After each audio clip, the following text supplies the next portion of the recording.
اور جس چیز کو وہ ناپسند کرتے تھے اسی کو دین کی بنیاد پر اور دین کے نام پر اس سے نفرت کرتے تھے۔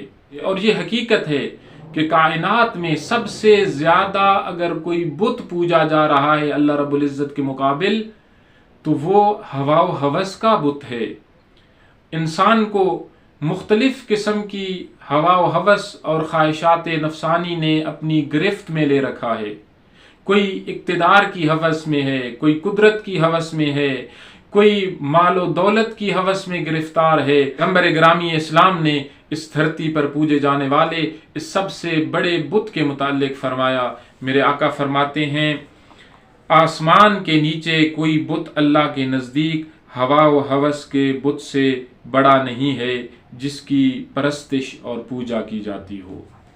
ہوا و ہوس قرآن مجید میں مختلف مقامات پر اللہ رب العزت نے ہوا و ہوس کی مذمت کی ہے اور اس سے دور رہنے کی تاکید کی ہے۔ امیر المؤمنین فرماتے ہیں الہوا عدو العقل، خواہشات نفسانی عقل کی دشمن ہوتی ہیں۔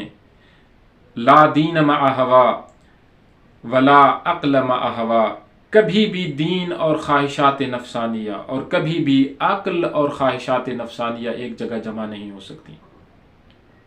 محترم ناظرین، یہ قابل توجہ فرمان ہے میرے آقا کا۔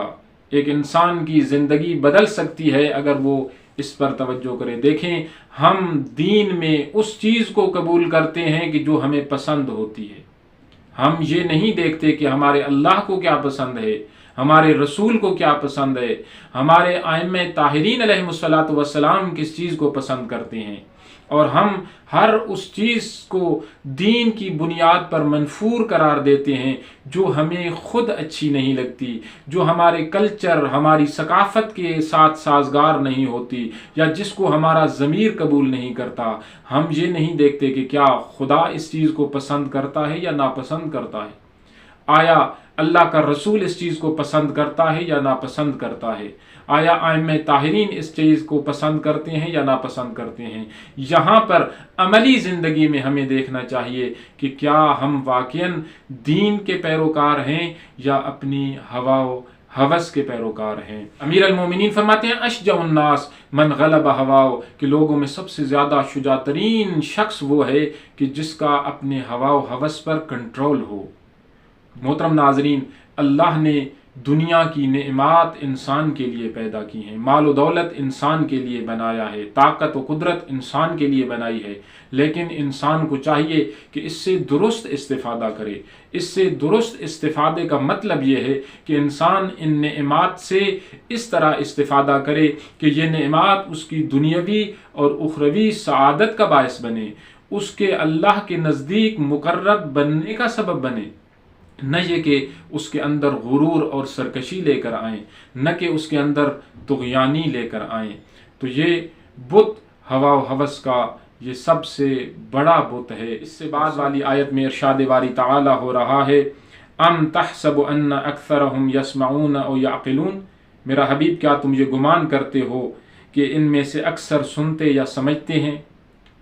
سننے سے مراد ظاہری کانوں سے نہیں ہے بلکہ دل کا سننا ہے، یہاں پر کسی کی بات کا قبول کرنا ہے۔ یہاں پر میرا حبیب کیا یہ سب شعور رکھتے ہیں یا کیا یہ سنتے ہیں؟ انہم الا کالانعام بل ہم اضل سبیلا، نہیں یہ چوپائے ہیں بلکہ چوپایوں سے بھی بدتر ہیں۔ چوپائے کو اللہ نے عقل نہیں دی، حیوانات کو اللہ نے عقل نہیں دی، لیکن انسان کو اشرف المخلوقات بنا کر بھیجا ہے، انسان کو عقل جیسے زیور سے آراستہ کر کے بھیجا ہے۔